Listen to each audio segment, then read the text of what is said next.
Picture the perfect sunset, the kind that bruises the Bahamian sky with shades of deep violet and gold. You are sitting at the Abaco Inn. The salt air is warm against your skin as you sip a drink with the person you call your soulmate. To Lynette Hooker, this was more than a vacation. It was a dream come true.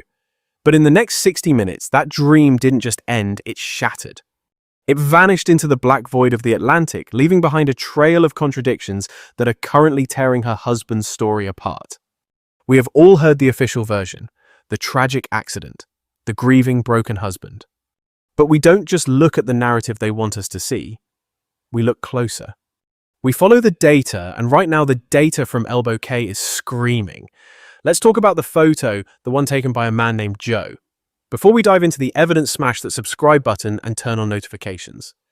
This case is moving fast and you won't want to miss a single piece. Now let's follow the data. For days, the timeline was a complete mess of he said, she said. Brian Hooker told the police and the rescue crews one thing. He told anyone who would listen that they left the resort late. He intentionally pushed the clock back because he needed it to be dark.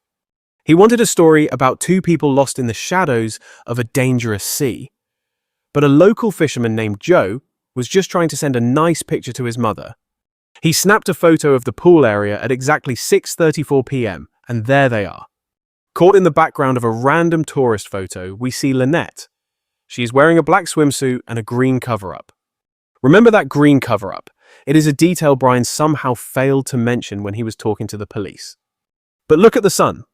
At 6:34 p.m. in the Abacos, the light is blinding. It is broad daylight. Brian claims they didn't leave until around 7:30, yet surveillance from the inn shows them walking toward the dock at 6:38 p.m. That is an hour of missing time that Brian Hooker cannot explain. Why would a man lie about 60 minutes? In a world ruled by tides and currents, an hour is an eternity. If they left at 6:38, they had plenty of usable daylight. The trip from that dock to their yacht, the Soulmate, is 10 minutes, maybe 15 if the water is acting up. So, if everything was fine, why did it take 9.5 hours for that dinghy to be spotted the next morning? Think about that. A 10-minute trip turns into a 9-hour drift. Brian says he was paddling and fighting the wind.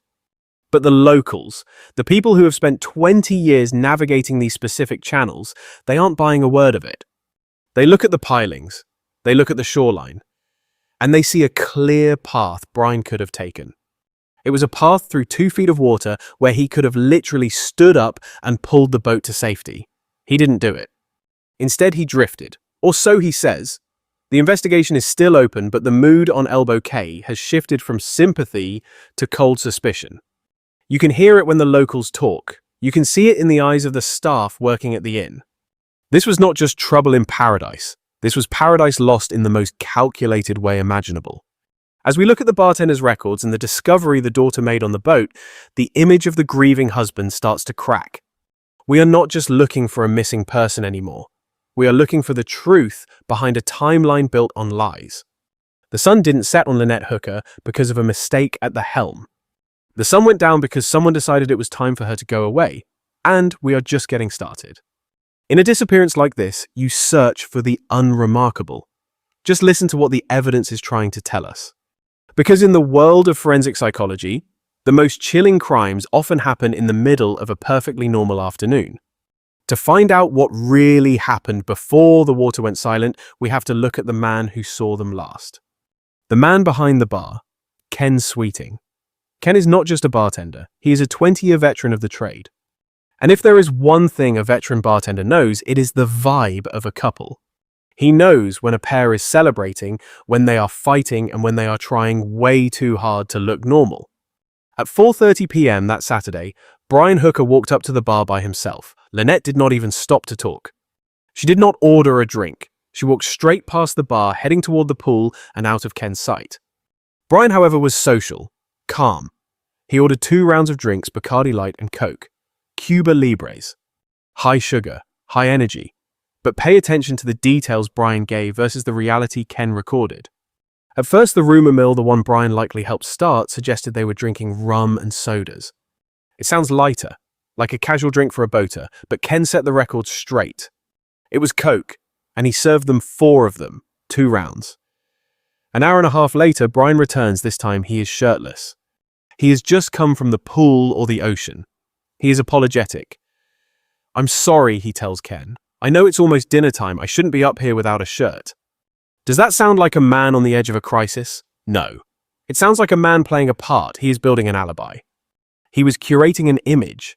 He made damn sure the guy behind the bar remembered him as the polite, half-drunk American tourist without a shirt, just another guy on a relaxing getaway. He even went out of his way to compliment the speed of the service. It was a strange detail to note considering the resort was swarming with nearly 200 people that night. Visibility was the goal. Likeability was the play. But then comes the discrepancy, the kind of chilling detail that makes the hair on your arm stand straight up. If Brian was actually buzzing, as Ken put it, or if he was genuinely in such a fantastic frame of mind that he felt the need to say sorry for not wearing a shirt, then why does the narrative turn so cold? The second he leaves, Ken didn't see any rage. Not a lick of it. This was at the Abaco Sea and shore. No shouting, no signs of a scuffle. Absolutely nothing out of the ordinary. And honestly, that is the most terrifying part. In cases where a partner vanishes, being perfectly normal is often the loudest warning sign. It isn't reality. It's a performance, a mask. While Brian played the role of the jovial vacationer at the bar, Lynette was down by the pool. She was quiet, almost invisible. The staff barely noticed she was there.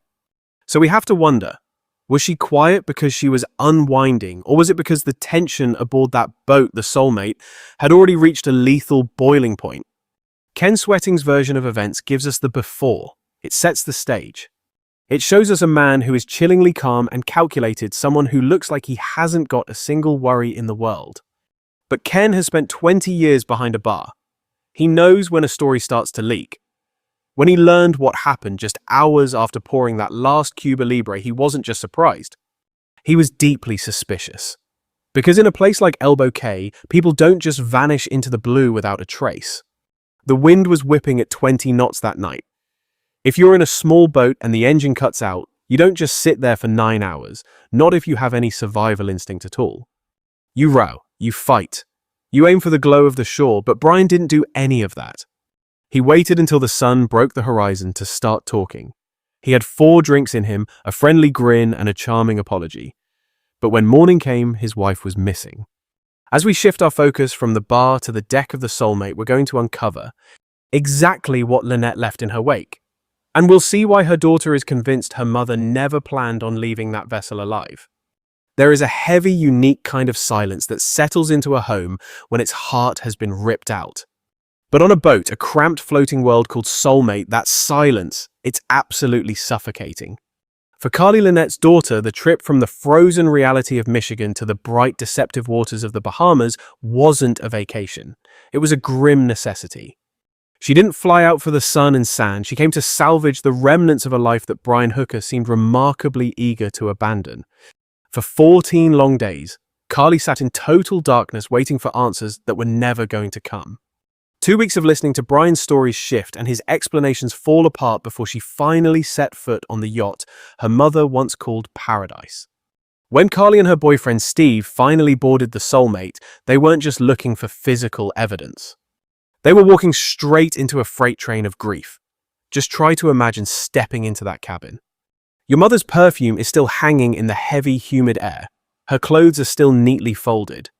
Her entire life just paused. Meanwhile, Brian had already vanished.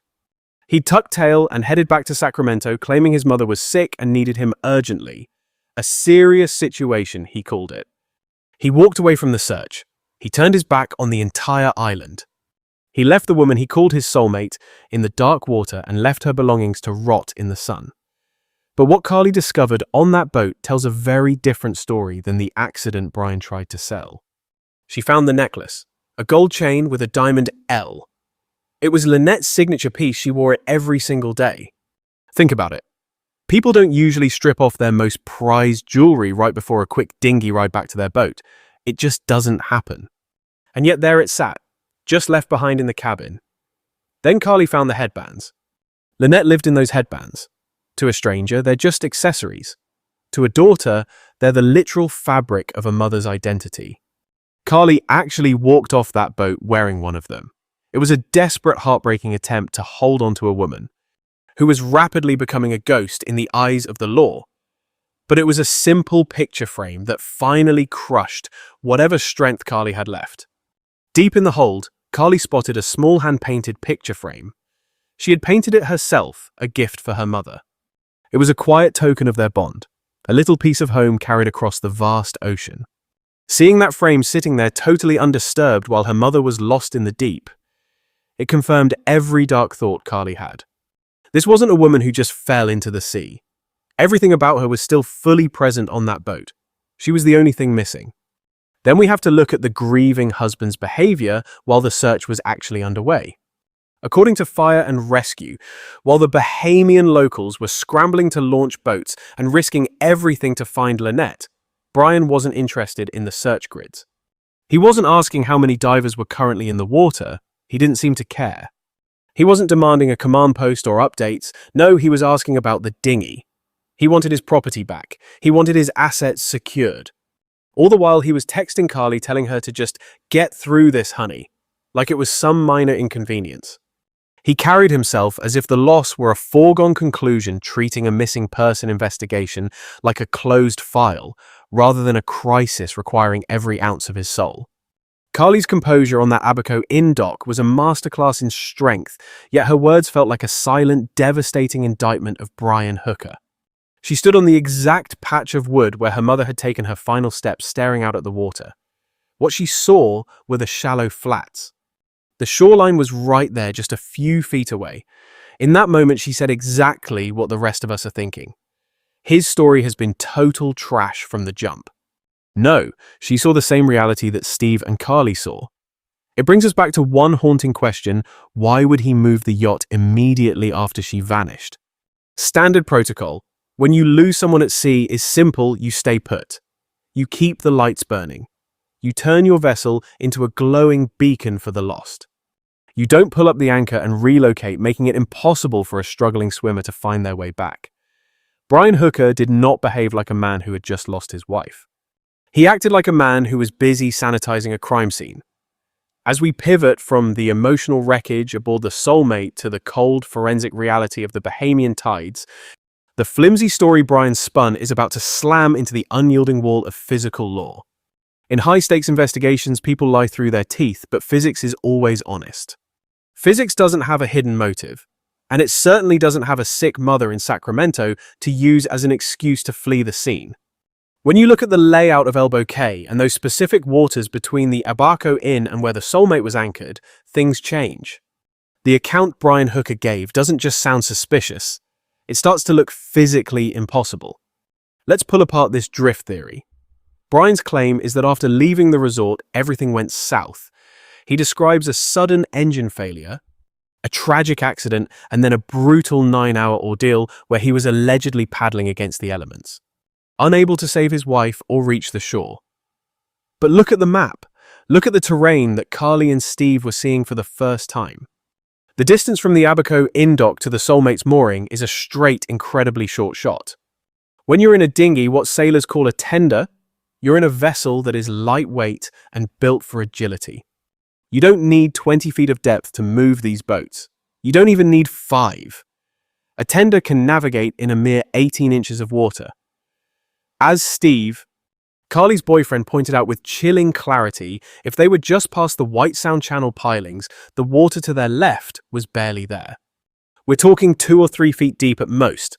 That's even at high tide and even with the 20-knot winds Brian kept mentioning. Just think about the height of an average man. Brian Hooker is a tall guy. If that boat was really drifting, or if Lynette had actually fallen overboard in that area, Brian wouldn't have needed to paddle for 9 hours. He could have just stepped out of the boat. He could have stood up. The water wouldn't have even reached his waist. He could have walked the boat to the sand. He could have literally carried his wife to the beach. The shore was right there. It was a visible safety net the entire time, yet Brian never went for it. He claims he drifted across the waterway a distance of about 4 to 6 miles. Now the locals, the men who have spent their entire lives reading these specific currents, have a different take. They say even with a dead motor and terrible paddling, that distance should have taken 2, maybe 3 hours at most, not 9. Where exactly was Brian Hooker for those other 6 hours? What was happening in the dark out past the pilings, while the lights of the Abaco Inn were still visible on the horizon? That missing hour from part 1, it just became a missing night. At what time was that yacht actually seen heading out? If they left at 6:38 p.m. as the surveillance indicates and he wasn't spotted until the next morning, we aren't just looking at a timeline error. We are looking at a massive, unaccounted for block of time where Lynette Hooker vanished into a sea that was in many places shallow enough for her to stand up in. And then you have the wind. Brian used the heavy gusts as his main excuse for why he supposedly lost control of the boat. But if the wind is pushing you away from your goal, you don't fight it by paddling out into the open ocean. You paddle with it toward the nearest patch of dry land. In the Abacos, you are literally surrounded by land. You don't stay lost in a channel like that unless you choose to stay lost. The Bahamian people are some of the most observant, skilled mariners on the planet.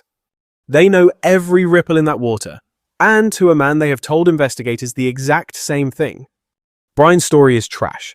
It defies the logic of the tides. It makes zero sense given the geography of the Cay.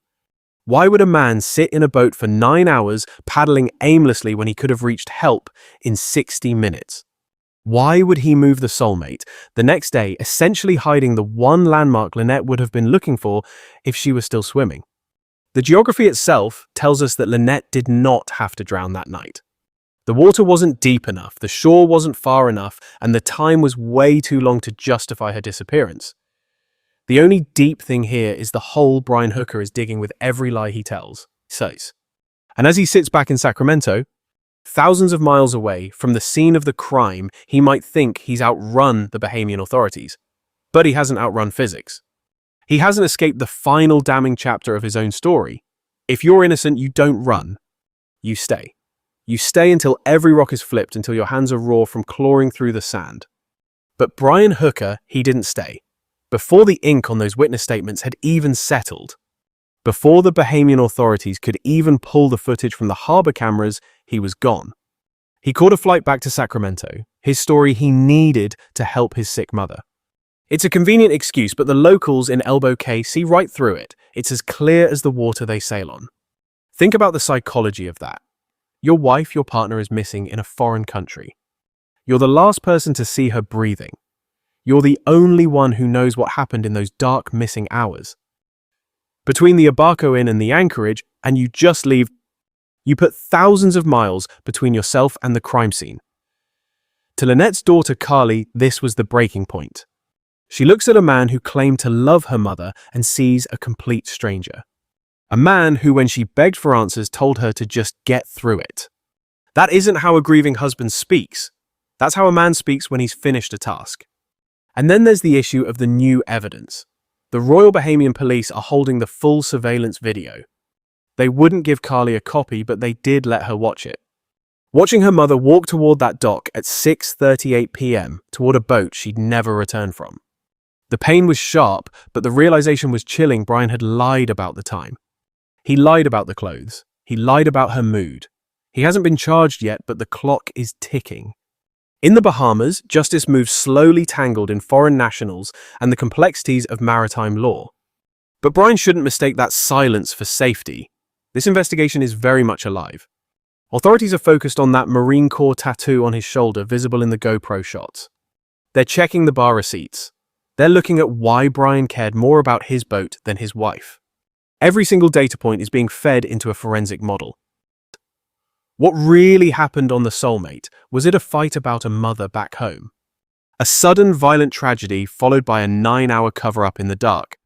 Or was this a calculated move in a paradise that was never as peaceful as it looked? Lynette Hooker was a mother, a daughter, a friend, not just a body in a bathing suit. She died in a channel where the water was actually shallow enough to stand up in. If only someone had helped. Brian is in Sacramento now, tucked away in the suburbs. But he left things behind in the islands. A trail of contradictions and a daughter who refuses to stop fighting. He left a file here that will never be closed until justice is finally served. The sun has set on the search, but as the charges move closer, Brian will realize he can never outrun the tide. If this breakdown gave you clarity on what really happened to Lynette Hooker, hit that like button right now. It genuinely helps this investigation reach more people.